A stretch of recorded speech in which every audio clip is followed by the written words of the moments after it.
Okay. Well, then let's get down to it. Okay. Hey guys, welcome back to the Mankheads podcast. Today I'm here with esteemed colleague, roommate, old pal, Parker Howard.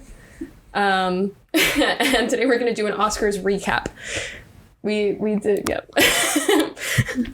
We got it. We did not manage to, as you've already noticed, I'm sure, record a pre-Oscars episode. It's fine, we were busy. I was actually under the assumption that we were going to be doing an Oscars prediction podcast and then release it later with the intent of saying, oh, we forgot to post this, and we get every single one of them right. That would be crazy. I don't think the greatest trick the devil ever pulled, or something.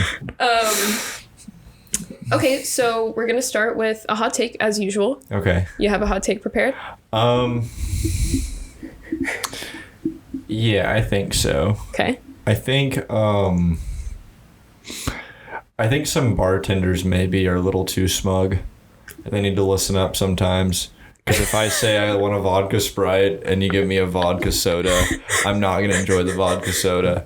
True also, story. especially after giving me attitude over a ranch water. But then he got my drink wrong. And this is not one of the... He did that on purpose. I guess so. This is not one of the varsity bartenders at Backlot, mind you. Was it? It was the bearded guy. Yeah. Oh, okay. Yeah, is he new? Right. No, he's been there for a minute. Bench warmer. Yeah, he is. They're trying out some new rotations, and I'm not really liking the results right now. Doesn't sound like he likes you either. Yeah, no, I guess not. I mean, it took the other regulars to warm up to me for a bit. I think it took them a while for them not to card me. I think they would still card me. I don't go there enough. Well, no, funnily enough, yeah, maybe, but we go there, I think, the same amount, actually. Me and you do, because we usually go at the same time. Yeah. But maybe we go tonight. That could be fun. I'm done. Fuck it. That's a thumbs up. Back lotion. Awesome. Yeah. I'm gonna really enunciate vodka Sprite like John Malkovich.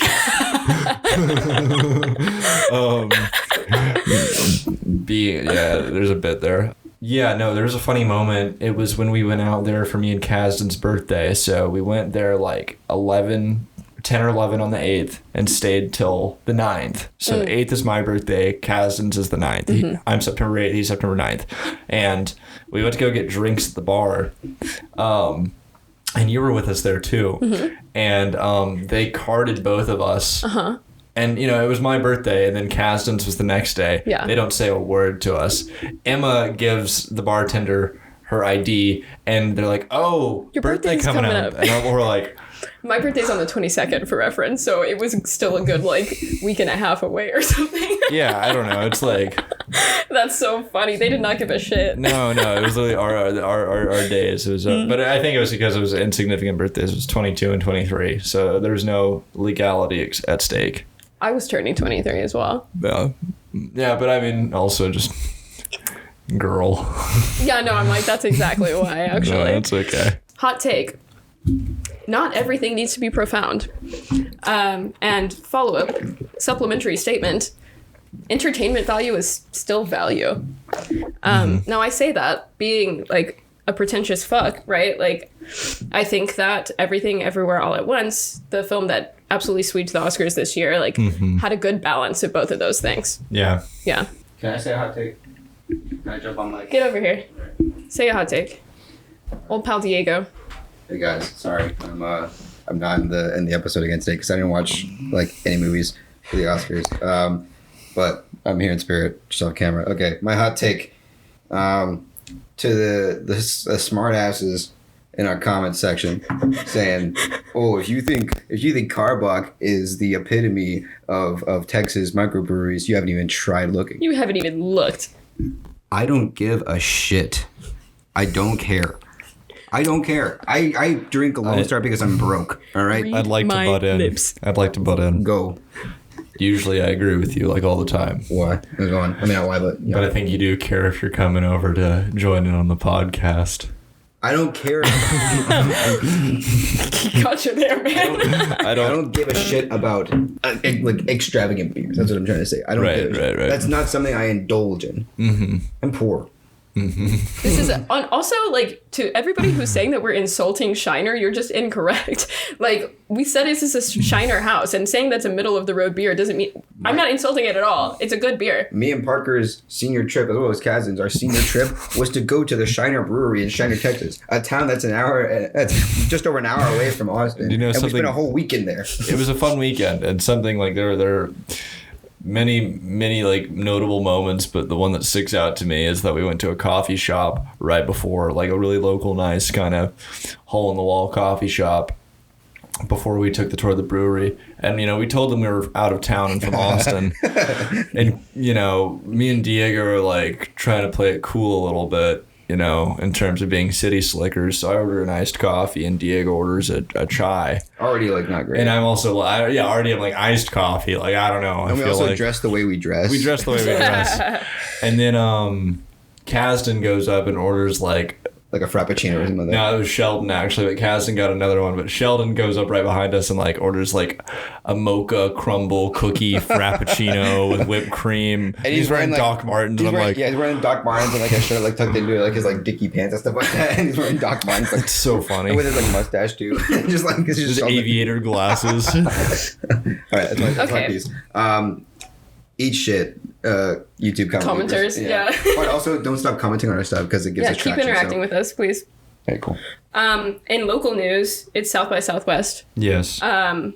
A car crashed into Hole in the Wall like 2 days ago. Mm-hmm. An employee of Hole in the Wall was injured, like his legs were injured, but he's okay. I actually saw on Instagram There's today. a GoFundMe. Yeah, I think it's already like halfway Beautiful. to its goal. Oh, I love that. Yeah. This person is a valued member of like the community, so if you're able to donate to Troy's GoFundMe, you should do that.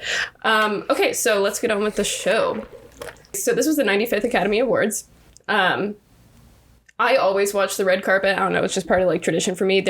In my family, there are three times a year that we actually watch like live television, and that's the Oscars. That's like Wimbledon, Okay. and it's the Olympics on Olympic years. Those are like pretty much the only times we would ever tune into live television. So the Oscars is always like a big event to me. I watch it every year, and I always watch the red carpet too. And just tell me why, like, they always, like, the people that they have interviewing the celebrities on the red carpet are always asked the worst fucking questions. They're super awkward. There was that whole awkward moment with Hugh Grant. Yeah, I saw that. I think that's being overblown as well, because I think... Oh, it is.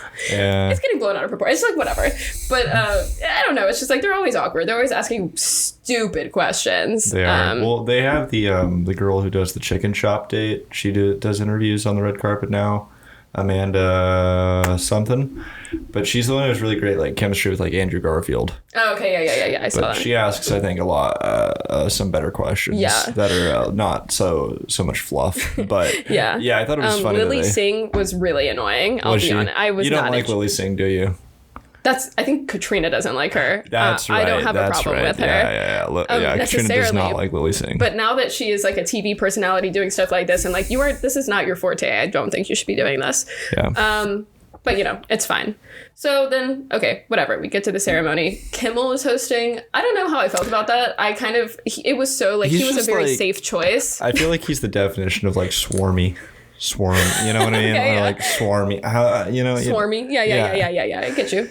Like, It's just like, and okay, I say that. I was like, oh, he's a safe choice. Honestly, he was making a lot of jokes that I was just kind of like, first of all, these just aren't landing like whatsoever. Yeah. Second of all, I'm surprised that they got approved if we're like trying to be like appeal to like the widest audience. He was just saying some stuff that I was like, I don't know. And then he ragged on Spielberg for like 5 minutes straight for some reason. really? Yeah, I was like, what the fuck? I didn't see his opening monologue. And of course, he made jokes about... Actually, his best joke was literally like, don't come up here and like, don't cause a ruckus like last year, or Right. you'll win Best Actor and get to give a 19-minute speech or whatever. Like, that was honestly like the best joke he made the whole Yeah. night, I think. So, and it's like, it wasn't even that funny. I think that'll still be the most notable part of that whole ceremony, of that whole year. Last year? 'Cause, yeah, I mean... Oh, yeah. the slap heard around the world or whatever. Yeah, I mean, what, Coda won Best Picture?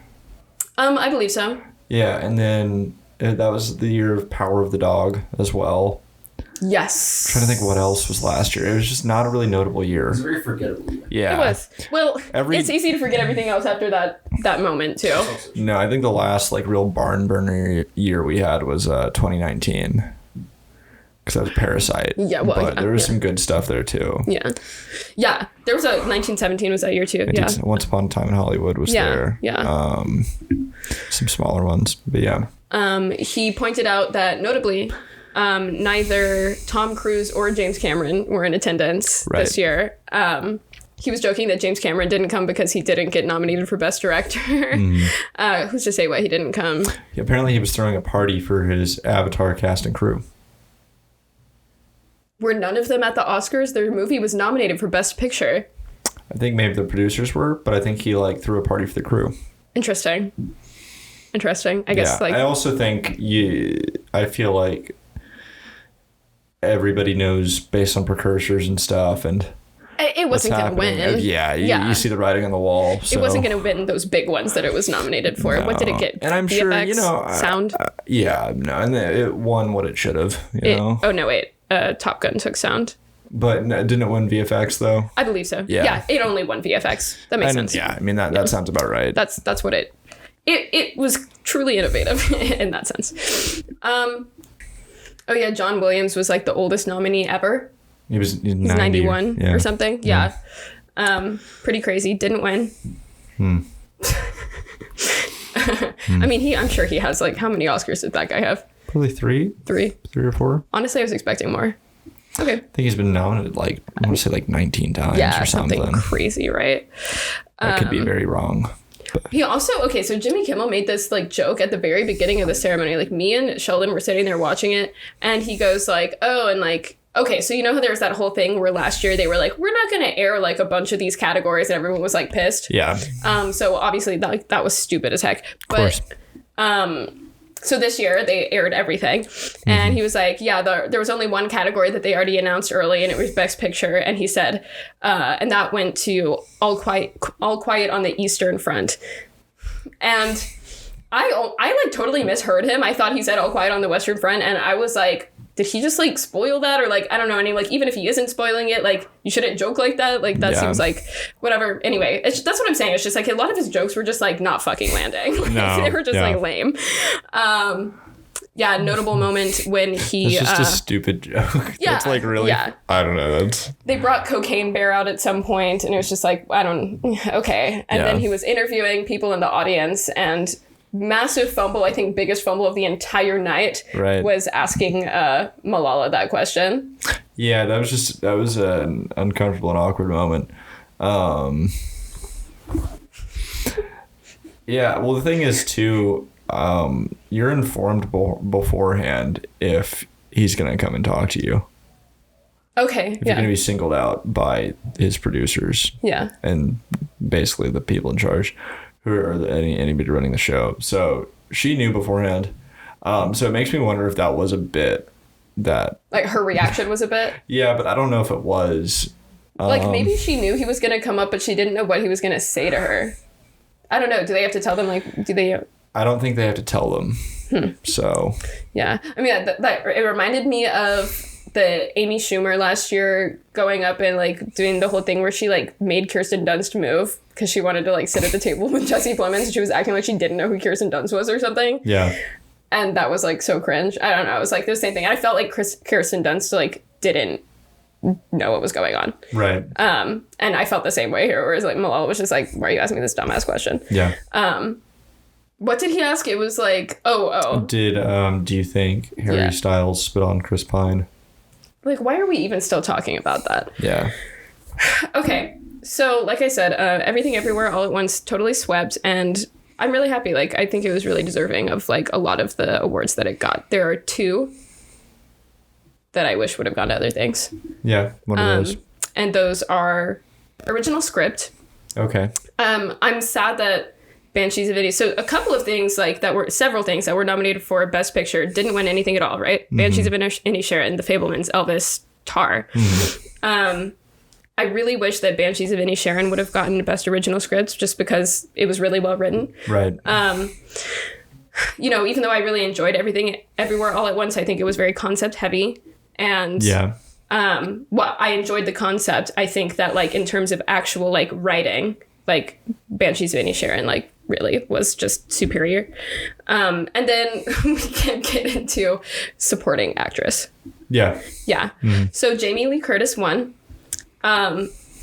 Listen, I like Jamie Lee Curtis. I'm a fan of hers. I really don't think she should have won for this movie. No. Maybe there's roles at other times in her life that she should have won for and she didn't. And I think that's like something that you see happen a lot at the Oscars is like people's time coming, you know? So it's like, even if this wasn't necessarily the role they should have won for, they're kind of winning for like their body of work. Right. Which I feel like perhaps is happening here. Or maybe it's a result of the ranked choice voting or you know what. But I think if anyone, so there were 2 actresses nominated, her and Stephanie Hsu. I think so. I hope I'm saying that right. And I think that Stephanie, if anyone was going to win from that, it should have been Stephanie, even though I didn't love her performance in that movie. She was just a much more integral part of the movie. Right. But if we're being honest, I really wish that Carrie Condon would have won.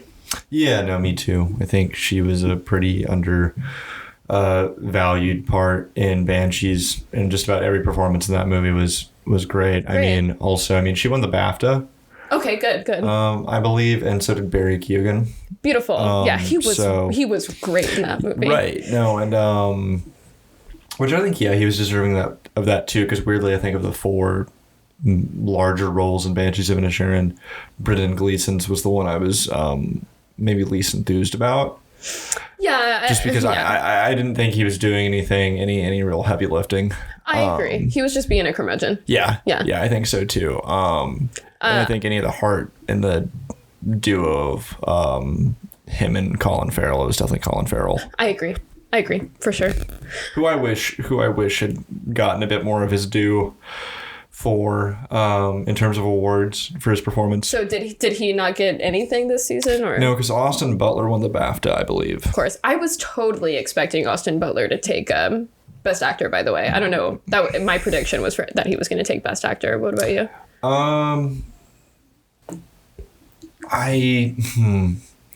It was going to be either him or Brendan Fraser. Yeah. I like the whole time leading up, I was like, I really hope I haven't even seen The Whale, by the way, but I really hope that Brendan Fraser gets it. But I feel like they're going to give it to Elvis because Hollywood just loves biopics. I mean, like, why did Renee Zellweger win for Judy? Yeah. And who was she up against that year? Who was the other big one? I don't remember, but like other people who should have won. Because that was 2019 as well. Okay, yeah. I'm gonna look it up. Scarlett Johansson, I think, was there for Marriage Story. I want to say that was that same year. Okay, yeah. Okay, Best Actress. Yes, we have. Cynthia Erivo from Harriet. I never saw that. You're right. Yeah. Scarlett Johansson, Marriage Story, Saoirse Ronan, Little Women, Charlize Theron, Bombshell. Okay, honestly, that year wasn't. That just was kind of lacking anyway to me. But I like Saoirse Ronan, so I think. I like Saoirse Ronan. I just think she will get recognized at some point. I think she will. Hopefully, but I think what you're seeing is it'll be for maybe the wrong role. Oh yeah, it'll be so what I was saying about Jamie Lee Curtis, it's like I think a prime example of that is Leonardo DiCaprio. Yeah. Because he had so many roles that he was so great in before The Revenant, and he was great in The Revenant, but that was one of those things where it was just like, it's his year, it's time, like we need to give him this award. Yeah, there's always a narrative there. Yeah, for sure. So love Jamie Lee Curtis. I also honestly hated her speech. It was literally just like, I won an Oscar.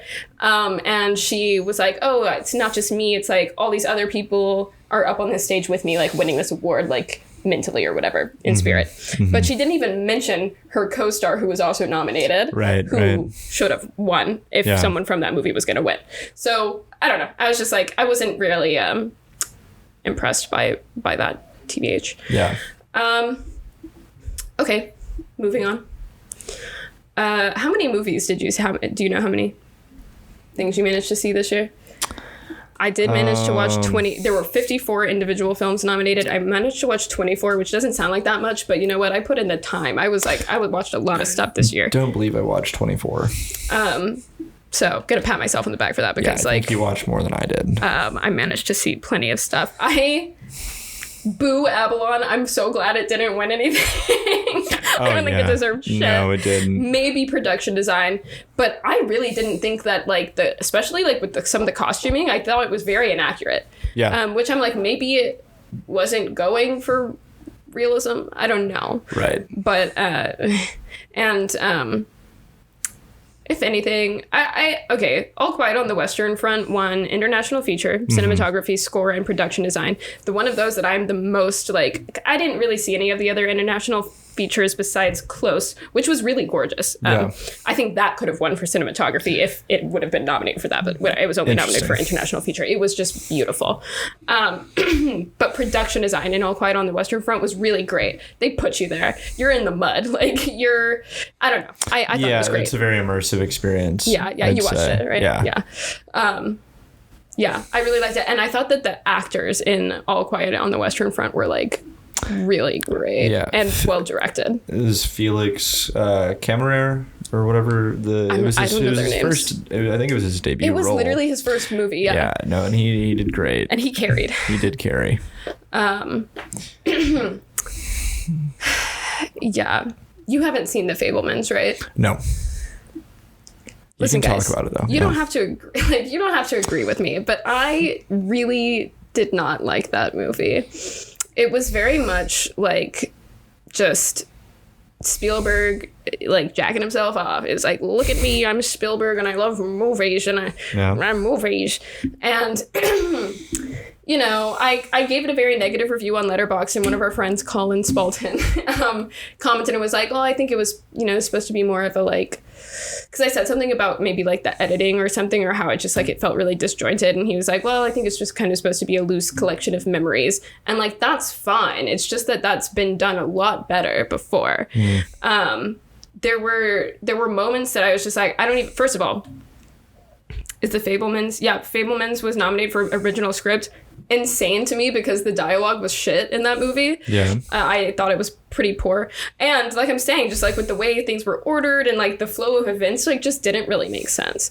And I'm sure that they had to pare it down a lot. I'm sure there were a lot of different moments and memories that he thought of that he wanted to include here that they ended up having to edit around. Right. But I feel like maybe in a different cut, I would like this movie. Interesting. Okay. But, because it's nothing about the actors. And of course, it's it's a classic Spielberg vibe. You're it's nostalgia, it's family, it's and loving cinema at the center. So nothing wrong with that. I just it's the kind of thing where it's only someone like Spielberg would be given the budget to make this movie when it's really not that good. Yeah. So, that's my opinion. You don't have to agree with me. Kind of felt the same way about Elvis, where it's Baz Luhrmann got to make that movie. And you know what? I can't believe I'm saying this, but I kind of want to watch the 4-hour. Whenever the long cut comes out, I'm interested in watching it to see what they decided to cut out and if it could have possibly have been additive. I don't know. I just don't think I see Elvis as compelling enough of a figure to... I think you're wrong. I think he isn't compelling enough of a figure. They didn't do a great job of telling his story. Namely, my biggest beef, Tom Hanks. Not Tom Hanks, but telling the story through that man's eyes when it should have been Elvis's story. No, and I understand, catching glimpses of this, notable pop culture icon. I understand that. But I think in a movie called Elvis, having Elvis being more of a in the back seat isn't the strongest point. He seemed pretty... A lot of it seemed pretty paper thin. I think a lot of his conflict within the movie, which in real life I know that was not the case at all. I know that, but and also it's Baz Luhrmann, so I think you are going to get a bit more melodrama for sure. And it was flashy, which I think was fitting because that was his persona. His image was this flashy, like in your face kind of thing, right? Yeah. So I was fine with that. It just like, I don't know, it was a bit much with not as much substance as I think it thought it had. Yeah. You know. So the first award of the night actually was an animated feature, Pinocchio won. I still haven't seen that, but I would like to. That's on Netflix.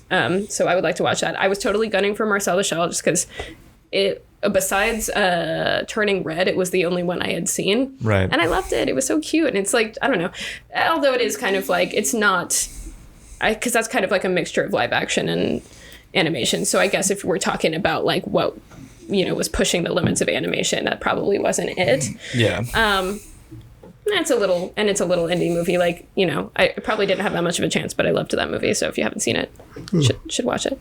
Best supporting, I'm like really glad that Ki Hui Kwan. I believe so. Yeah.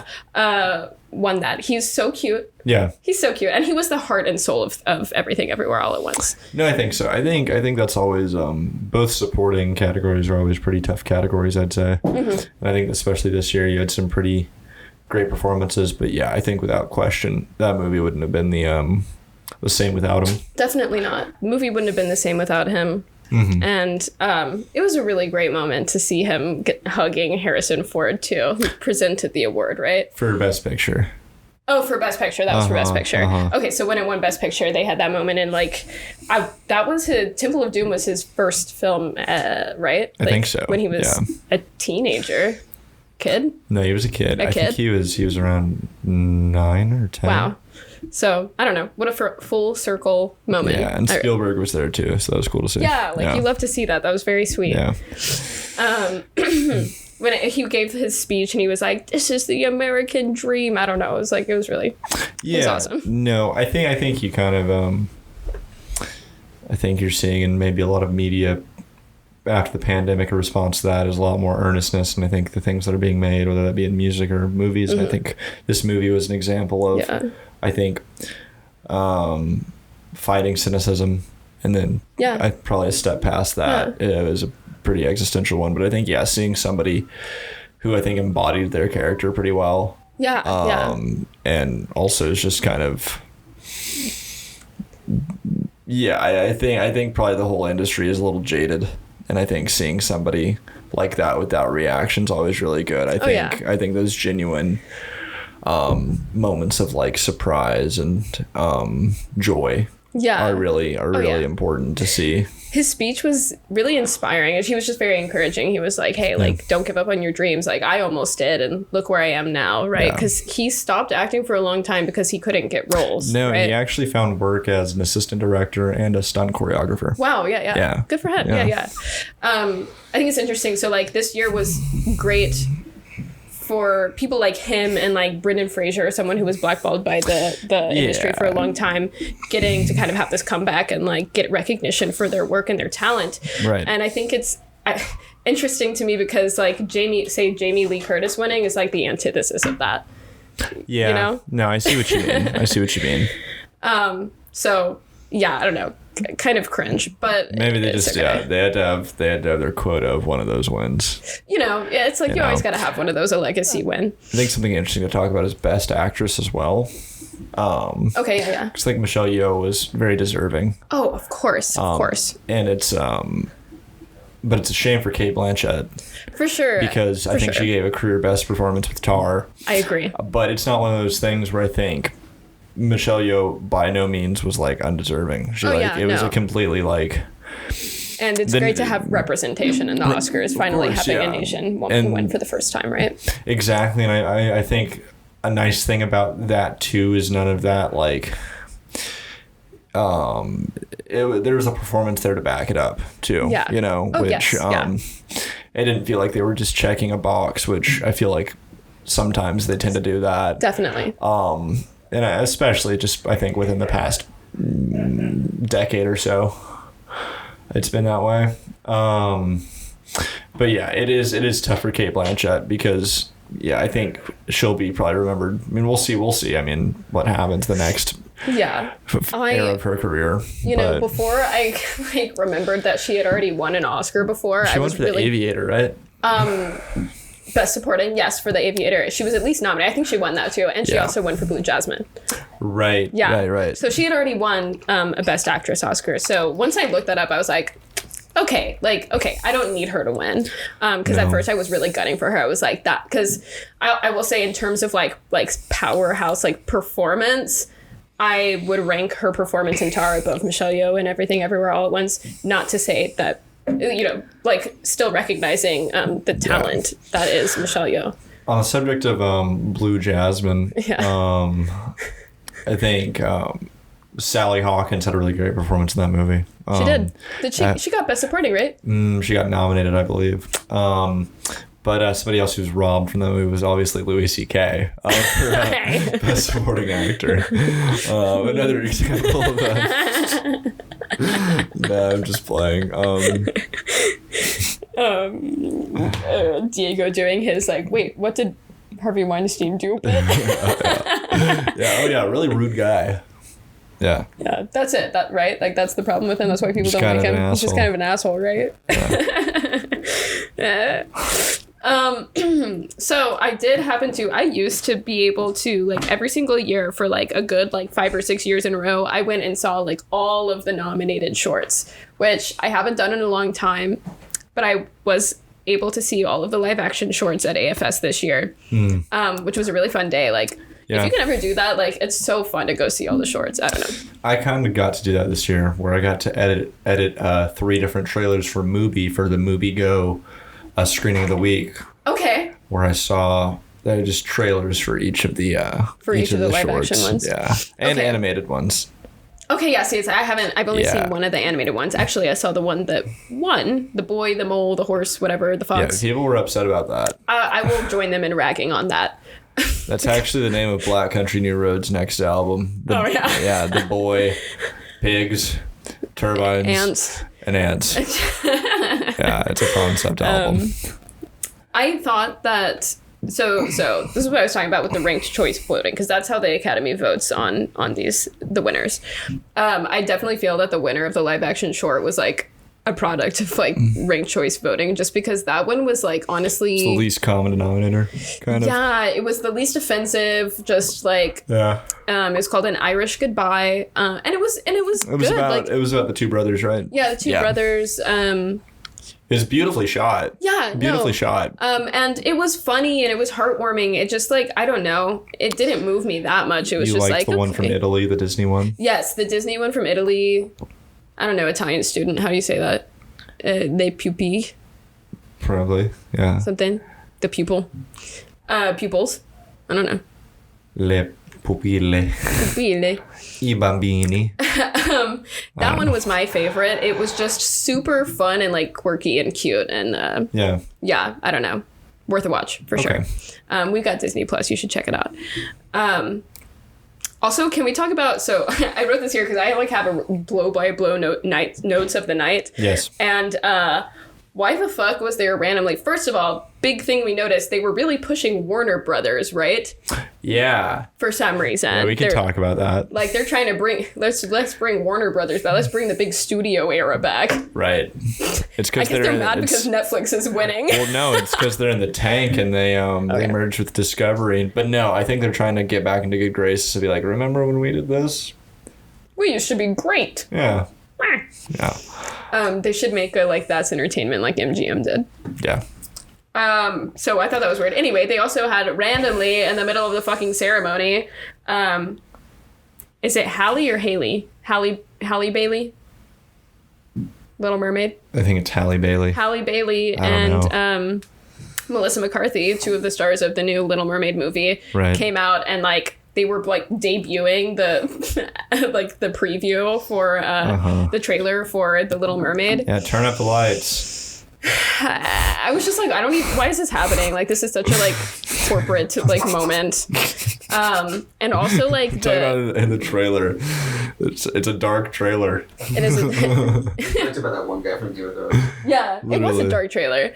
Also, the special effects just didn't look that good. I don't know. It was just like this is weird. Like, this is the moment. They also plugged the Academy Museum again. Yeah. It wasn't as annoying as it was last year. Right. Thank God.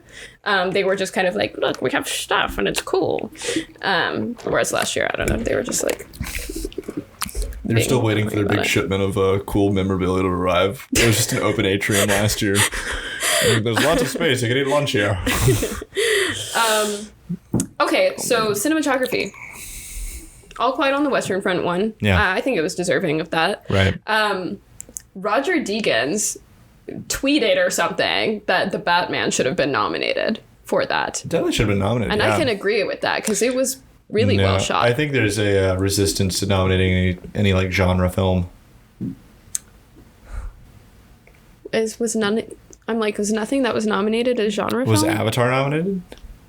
For Cinematography? Oh, so you mean for cinematography specifically? I think for some of those more technical awards, yeah. Avatar? No. It was PD, sound, VFX, best picture. Interesting. Well, but sound and VFX, those are like the technical ones. I don't know. But I agree that the Batman joke of a movie that kind of was, honestly, I thought it was camp. Like Really? Yes.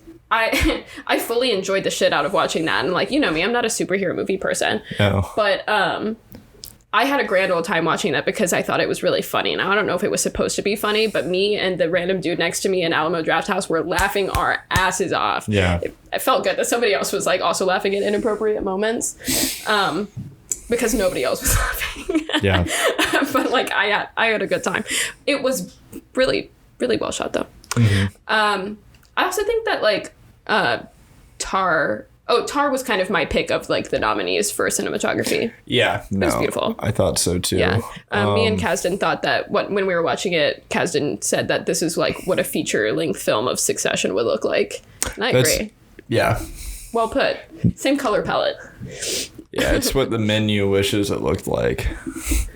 Yeah. No, like Yeah. actually. Which, yeah. well, with the menu though, that was one of the main directors on Succession, who helmed that, Mark Mylod. Oh yeah. Yeah. Okay. Well. He just didn't write it, so. Interesting.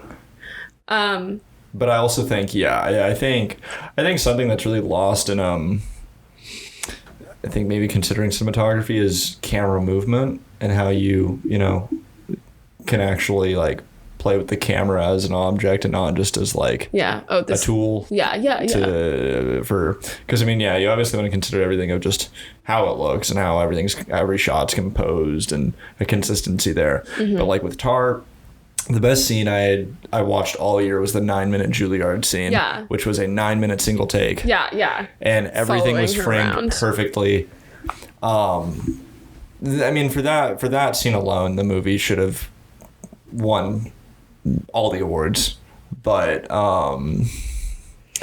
Yeah, I also think know that, why. I understand why, because it's not like the other things that won weren't as deserving. But I think, no, not at all. I also think that Top Gun took sound. That was the only thing it won that night. Right. I still haven't seen Top Gun. I'm sure that the sound was impressive. They said that they actually like recorded like the actual sounds of these like jet engines and stuff. Yeah. Tar wasn't even nominated in that category, which is insanity to me. Yeah. It should have been nominated. I mean, a music movie, it should have been nominated. And like literally that opening sequence over the credits where you're just hearing it, I was like immediately like, how was this not nominated for sound? Yeah. That was crazy to me. And if it had been nominated, then I think it would have won. I don't know. Yeah. Just my opinion. Also, let's talk about the fact that everyone's like hating on everything everywhere all at once after the fact, when before Twitter was like up its ass. It's like inevitable for that to happen. Yeah. If something reaches a point of too much praise and too many accolades, it's like hating on a sports team for always just winning. Yeah. It's the same thing. But I would just like to say that I was criticizing everything everywhere all at once before all of you bitches. Yeah. I think a lot of my criticisms I can like put at bay because I think the movie was like so successul with such a small amount of resources. Yeah, it was very creative. That's really, really cool. Yeah.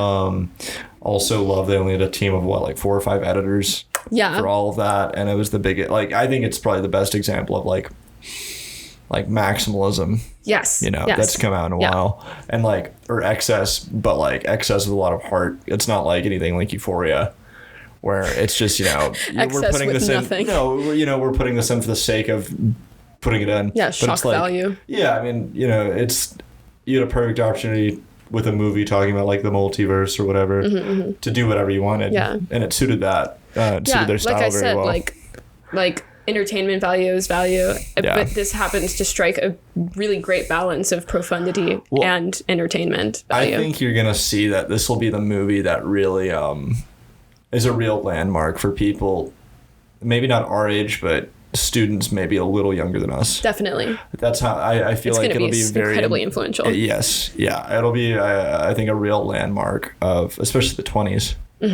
Oh yeah. Because I think you're just seeing that now, and it's just really cool to see before your eyes. I think as we become more adults or working professionals of what these great big, like, I guess, like, cultural milestones are, and this is definitely one of them. But it was interesting. Me and Diego yesterday, when we were out with Grace's brother, we told him about the movie, and he had never heard of Everything Everywhere all at once. So I mean, it's interesting because it's like, you know, we hear this all the time, and Yeah. we're always talking about these things, but it's like there's still, I think, a very good chunk who does not know about this movie or will never see this movie. Yeah. So film circles are weird and gatekeepy. Yeah. And yeah, I think it's a movie that Twitter and Reddit loved, and now suddenly, because everyone likes it, you know, it's too much. But It's like, well, if everyone likes it, then it must suck. And I really want to give like flowers to like A24 as well. Because I think they've kind of finally lived up to the hype that maybe they've been promising for so long. I agree. Yeah. Because this is their second Best Picture win, because they won with Moonlight. Right. And that was 7 years ago now. Wow. Yeah. Or 6 years ago, I guess, They've been working hard in the meantime. No, they have. And I mean, even today, like, they released a really, really great trailer for the re-release of Stop Making Sense, the Talking Heads live concert. Yes, yeah. The 4K restoration. They had, like, David Byrne in it, too. It's really, like, you should check it out. Yeah, with the dry cleaning thing. I saw it, yeah. And, like, but they bought the rights to that. They bought the rights to, like, Pi by Darren Aronofsky. And they're doing these really smart re-releases. And, you know, they had a total of what, like 7 or 8 Oscars total. There's the 6 for Everything Everywhere and the 2 for The Whale. Because in the past they've really been criticized for dropping the ball on their awards campaigning ever since Moonlight.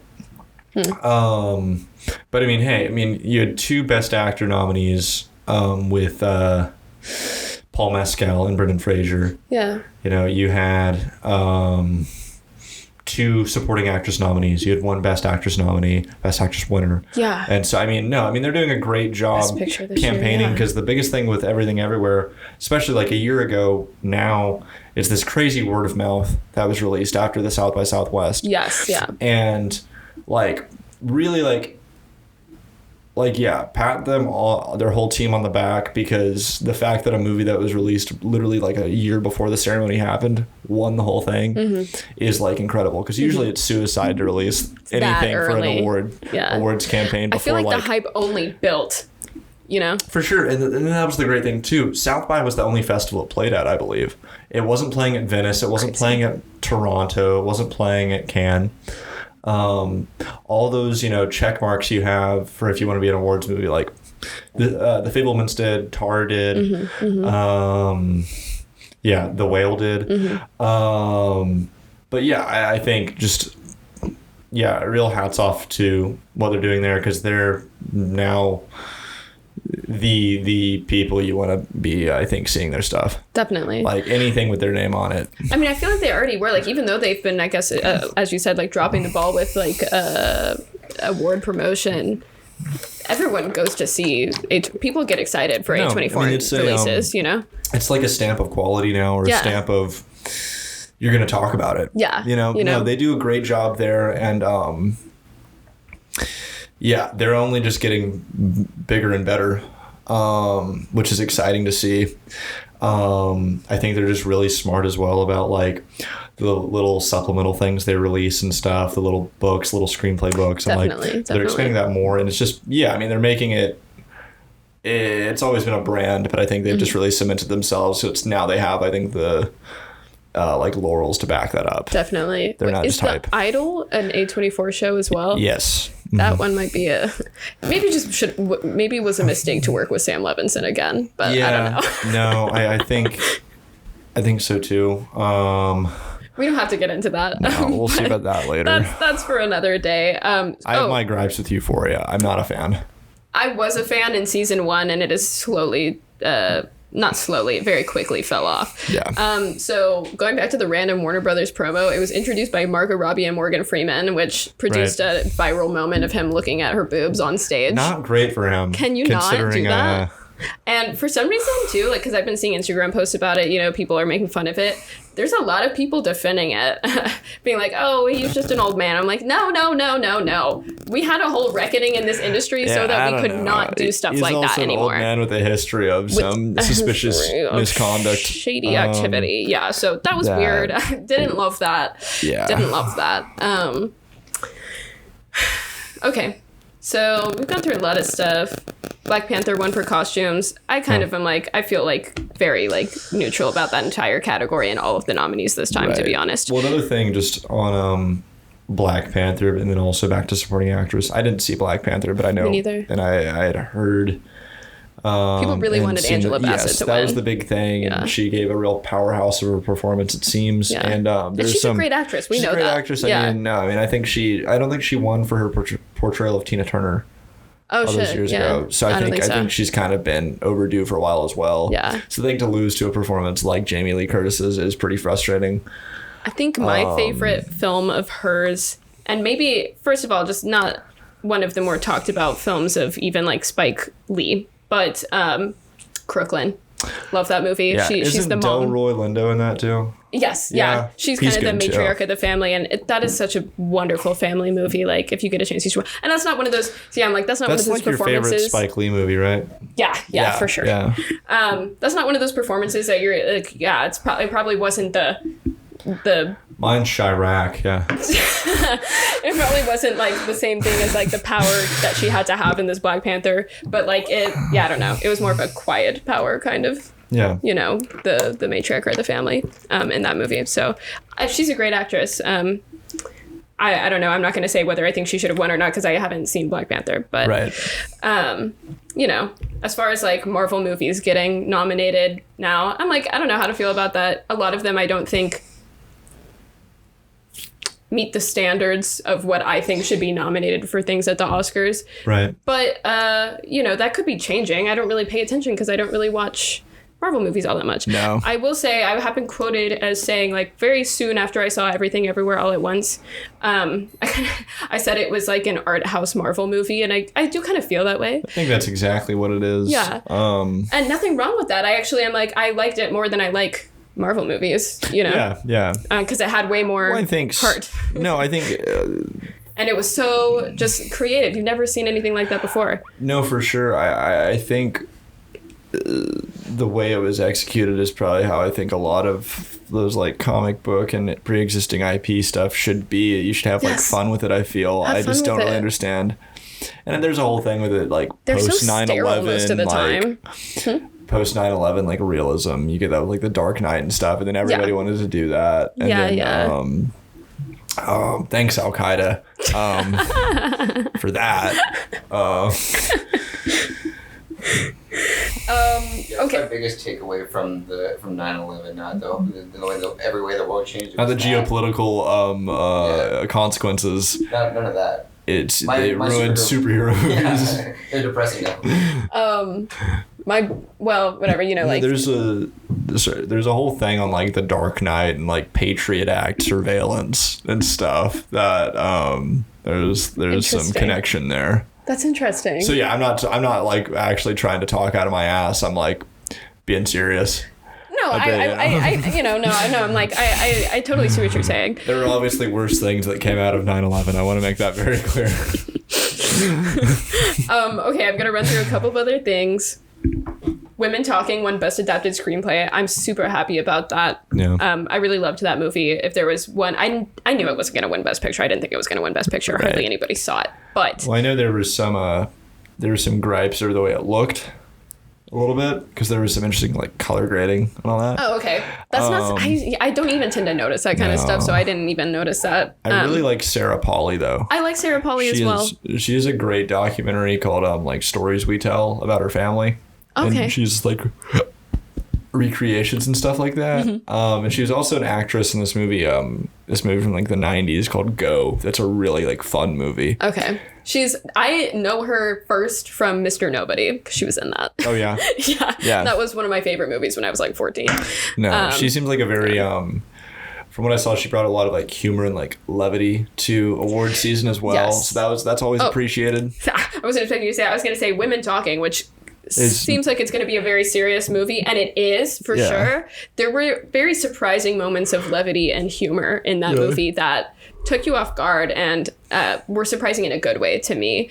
I loved it. You know, there were some things that were like a little bit cheesy about it, I would say, but I didn't mind. I thought that truly when it's like a movie that's literally like it's a bunch of women sitting around talking, I thought it was very engaging. And, you know, if you really listen to what they are saying, you'll get something out of it. Yeah. It was very, I found it to be very profound. RRR won every single award that it was nominated for, guys.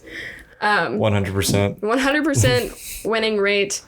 Yeah, it won a Best Original Song. Totally deserved. Yeah. So fun. Out of all of the, you know, throughout the night, they do like performances of the Best Original Song nominees. That one is the most like fun. I think it was deserving as well. I was surprised it won.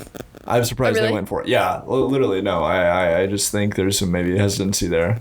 Okay, to interesting. Go for a non-safe pick. Yeah, I guess I see what you're saying. I do think that there's been a hell of a lot of hype around RRR, though.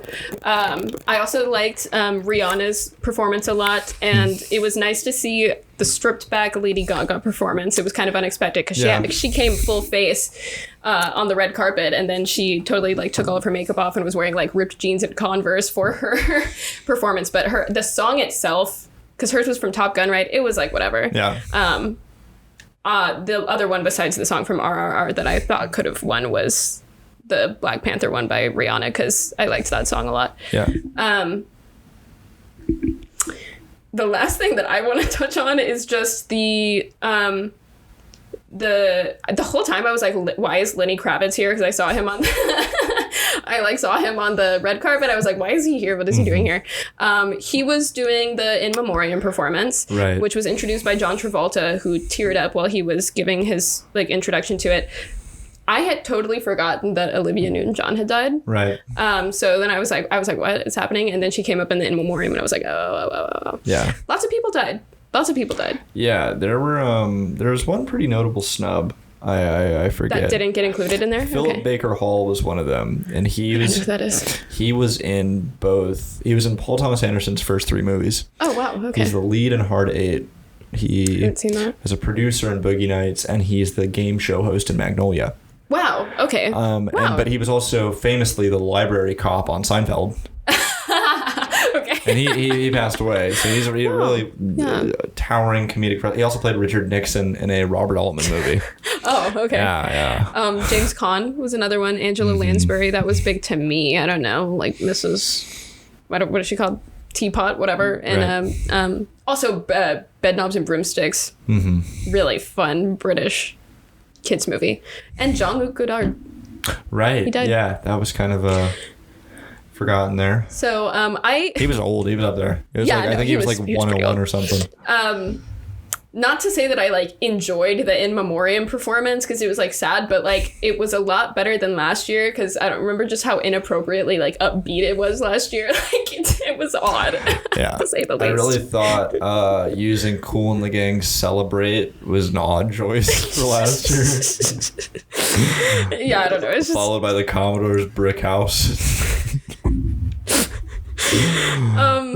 So I don't know. I think I've given most of my thoughts on this year's ceremony, I'm pretty happy with the ceremony this year. Not the ceremony itself and like Jimmy Kimmel hosting and all that. That was whatever. That was stupid. Yeah. But in terms of wins this year, I'm pretty happy. I think it's very cool to see how things are changing. I think before our eyes. Agreed. I'm really glad that Brendan Fraser won. Yeah, like, me too. For real. And they also won for hair and makeup. A funny moment to me was whenever the like makeup artists were standing on the stage giving their speech, the picture behind them was just like, I was so distracted I couldn't listen to them because I was looking at the picture behind them. He was waiting. He was lurking in the back. It was not it was very funny. He's right behind you. Don't turn around. Yeah, so that's our takes on the Oscars, the 95th Annual Academy Awards. Yeah, and the last ever. Yeah, thanks for tuning in to our Oscar recap. Mm-hmm. Hope you enjoyed.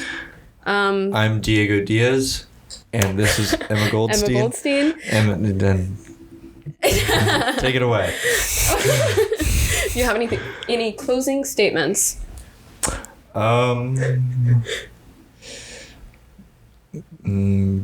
No. Okay. Well, I don't think I do. I think my poll or like question for this episode is gonna be whether you think there was anything that was gypped at the Oscars this year. Yeah. What do you think should have won? Shanghai. I got Shanghaied. So yeah, follow us on Instagram at Mankheads Podcast, Twitter, YouTube, whatever, you get it. Mm-hmm. See you next time. Snapchat, yeah, you can add us on Snapchat. We're on Snapchat Premium for exclusive content. So yeah, donate to us subscribe to us on Patreon. It's feed pics. Anyway, peace out.